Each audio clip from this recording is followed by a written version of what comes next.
નમસ્કાર દોસ્તો, સ્વાગત છે તમારું આપણી આ યુટ્યુબ ચેનલમાં।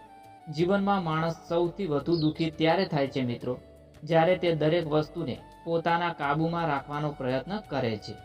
જે બદલાઈ શકે નહીં તેને બદલવાની જીદ કરે છે, જે રોકી શકાય નહીં તેને રોકવાની કોશિશ કરે છે, અને જે કુદરતના નિયમોથી ચાલે છે તેને પોતાના મન મુજબ ચલાવવા માગે છે।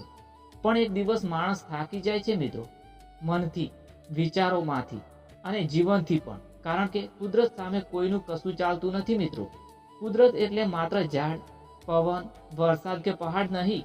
કુદરત એટલે આખું અસ્તિત્વ, જન્મ અને મૃત્યુ વચ્ચે ચાલતી દરેક ઘટના, સમય, સંજોગો, કર્મનું પરિણામ અને જીવનને ચલાવતી એક અજાણી શક્તિ। તમે ધ્યાન આપ્યું છે મિત્રો, સૂર્ય રોજ સમયસર ઉગે છે, નદીઓ સતત વહેતી રહે છે, વૃક્ષો ફરિયાદ કર્યા વગર ફળ આપે છે, રાત પછી સવાર આવે છે। કુદરત ક્યારેય ઉતાવળ નથી કરતી મિત્રો, છતાં પણ બધું સમયસર થઈ જાય છે। પણ માણસને દરેક વસ્તુને જલ્દી મેળવવા માંગે છે।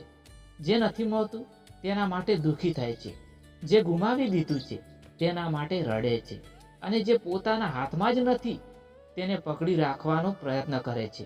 અહીંથી જ અશાંતિ શરૂ થાય છે મિત્રો। સમર્પણ એટલે હાર માનવી નહીં મિત્રો, સમર્પણ એટલે ભાગી જવું નહીં, સમર્પણ એટલે નબળાઈ નહીં, સમર્પણ એટલે સમજવું કે હું પ્રયત્ન કરી શકું છું પણ પરિણામ પર મારો અધિકાર નથી। સમર્પણ એટલે સ્વીકારી લેવું કે જીવનમાં દરેક વસ્તુ મારા મન મુજબ નહીં ચાલે, પણ જે પણ થશે તેમાં પણ એક ઊંડો અર્થ હશે। જ્યારે માણસ કુદરતની સામે સમર્પણ કરી દે છે ને મિત્રો, ત્યારે તેની અંદરની લડાઈ ધીમે ધીમે ખત્મ થવા લાગે છે। કારણ કે પછી તે દરેક ઘટના સામે શા માટે મારી સાથે જ આવું કેમ એવું પૂછવાનું બંધ કરી દે છે। પછી તે સમજવા લાગે છે કે કેટલીક વસ્તુઓ આપણને તોડવા માટે નથી આવતી, પણ આપણને બદલવા માટે આવે છે। દુઃખ આવે છે કારણ કે કુદરત આપણને મજબૂત બનાવવા માંગે છે। નિષ્ફળતા આવે છે કારણ કે અહંકાર તૂટવો જરૂરી છે।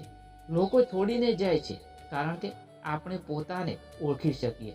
સમર્પણ કરનાર માણસ અંદરથી હળવો થઈ જાય છે મિત્રો, કારણ કે હવે તે દરેક વસ્તુને જબરદસ્તી પકડી રાખવા માંગતો નથી।